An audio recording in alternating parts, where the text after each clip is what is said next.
Hey, this video is about the logbook exemption extension and the creaking, groaning supply chain. Hope you like the video. If you like it, subscribe, eh? Thanks.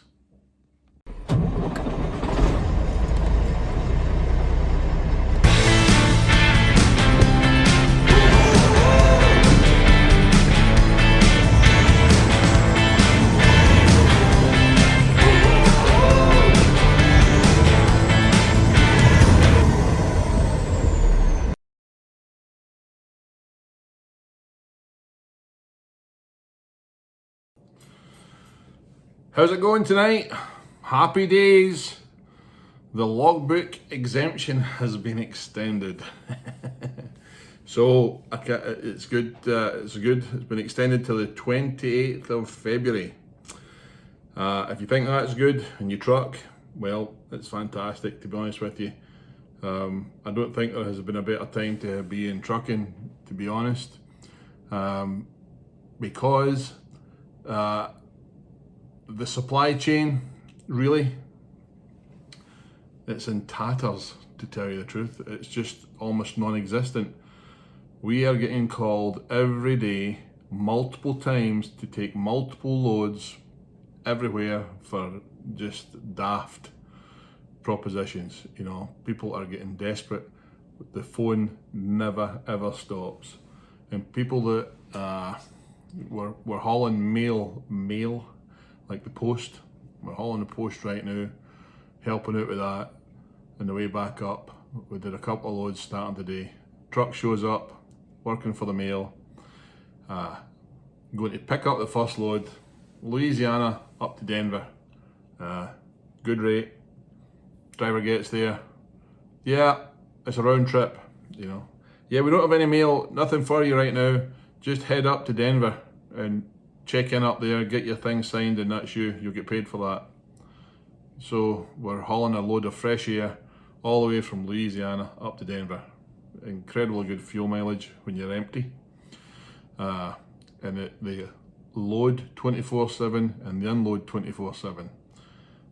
We get offered some other loads going across to Boston for daft, outrageous money. Just insanity. The other truck, that was one of Wes's trucks. My truck was in there, same spot, picking up. I think he's got 2 pallets on, heading up to Salt Lake. Yep, that's it. That's it. Jog on, keep going. That's it. Get up there. All right. See ya. 2 pallets, 4 boxes in a big truck.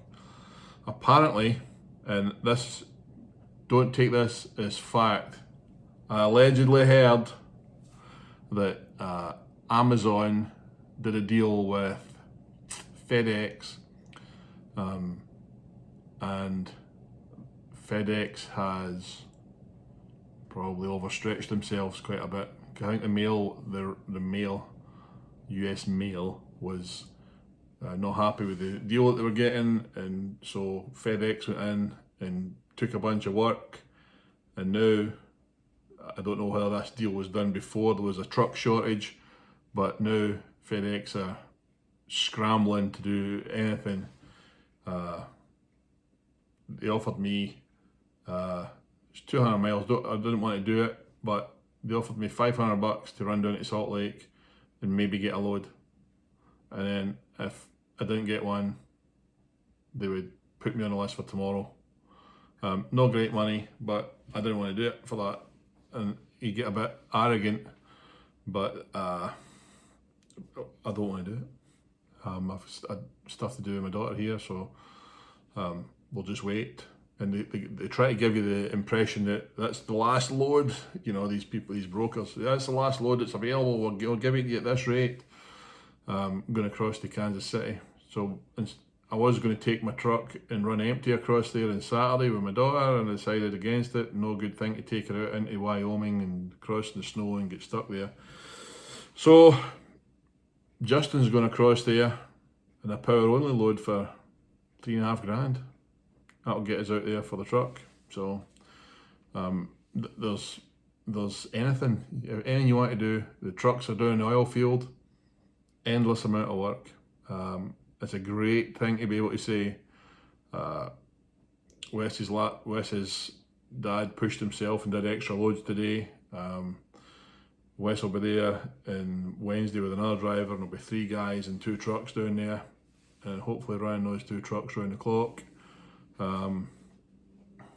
What else is going on? But just to come back to this supply chain thing, this exemption for the logbooks to run in certain conditions. When you look at the exemption condition, it only applies to certain things, but one of the things is food, paper products, and other groceries required to restock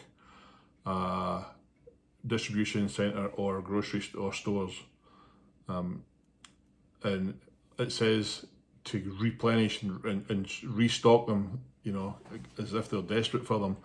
And let me tell you, it was getting to the stage at the end of the last month here that people at the DOT, when they pulled you in at the side of the road, were getting a little bit sticky and thinking, well, I don't think that Lexington, Kentucky is short of bananas, you know, so there's no shortage of bananas up there, so we're going to give you an out of service.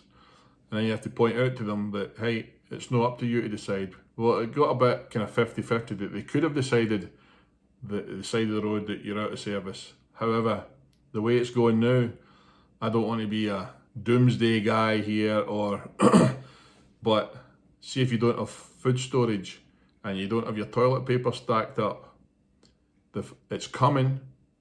This logbook exemption will, my opinion, right, for what it's worth, that it will be extended to everything, because stuff just is not, there's no trucks to cope with the demand of stuff.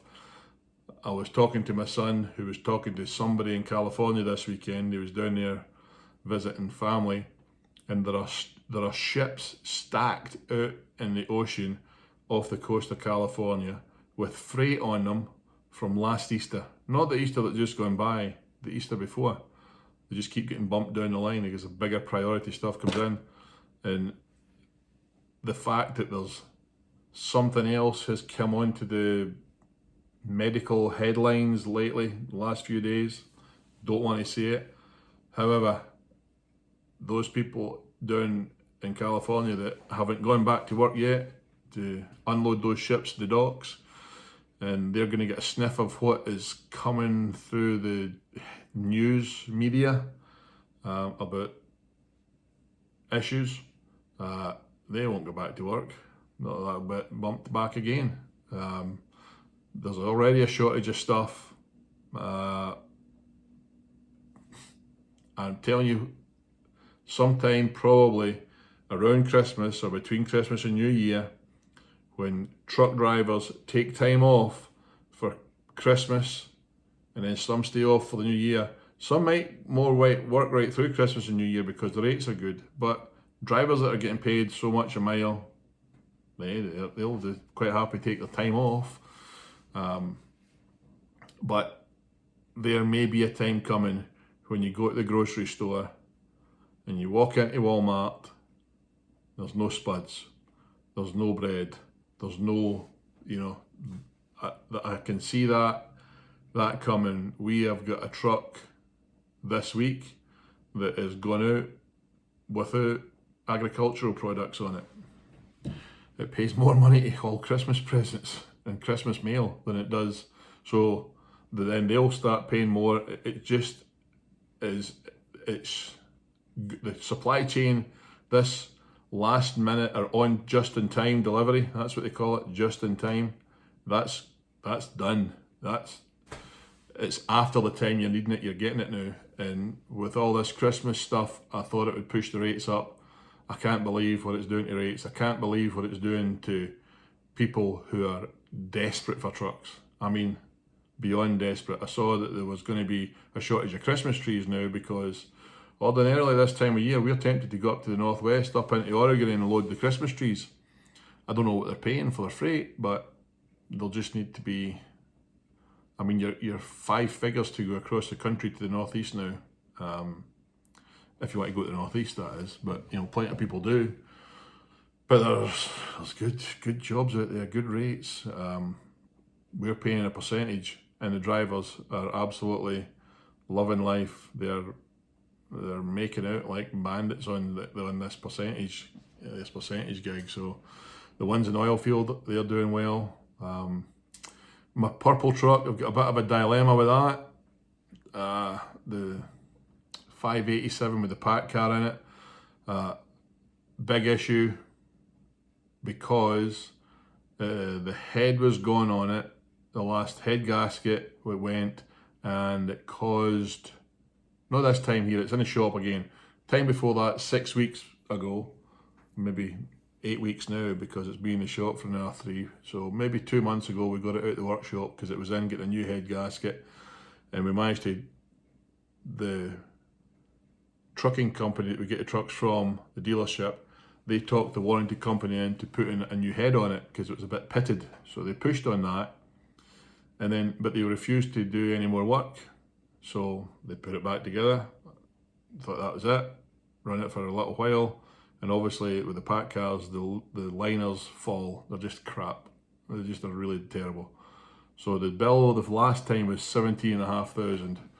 So the warranty paid 14, I paid 3.5, and that was it. Then this time, when it was in the shop, they never checked for the liner protrusion, and I said, well, it's you guys are the warranty company. If you're not prepared to pay it, crack on. So they buttoned it all up, and it ran for 5 or 6 weeks. Same symptoms again. So now they're looking, the price to put a long block engine in that truck is $48,000, right?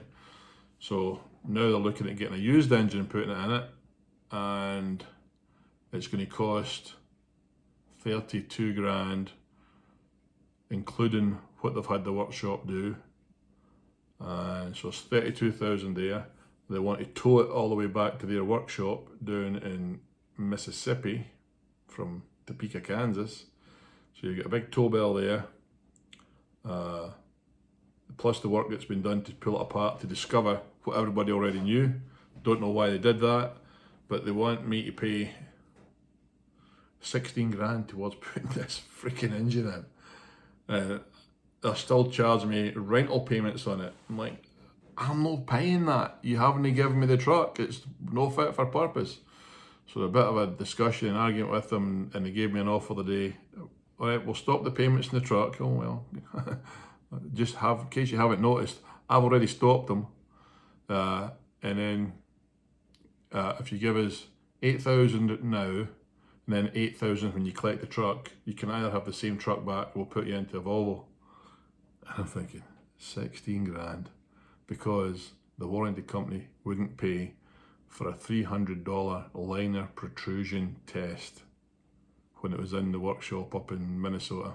So if you've got a pack car, out it. If you're thinking about getting one, don't ever consider it. I've had them, the EGR problems, the DEF problems, the sensor problems with the emissions on it. It's just wrong, it's bad. The blocks, at least 2015 and 2016, the blocks are made with poor steel. I've got a friend of a friend here who's got 400 trucks working for him, and he has had about 100 of the pack cars taken back by Peterbilt because he's a big boy and he's buying loads of trucks. And they want to keep him, they don't want to say, oh, well, I think he buys 100 trucks every year, 120.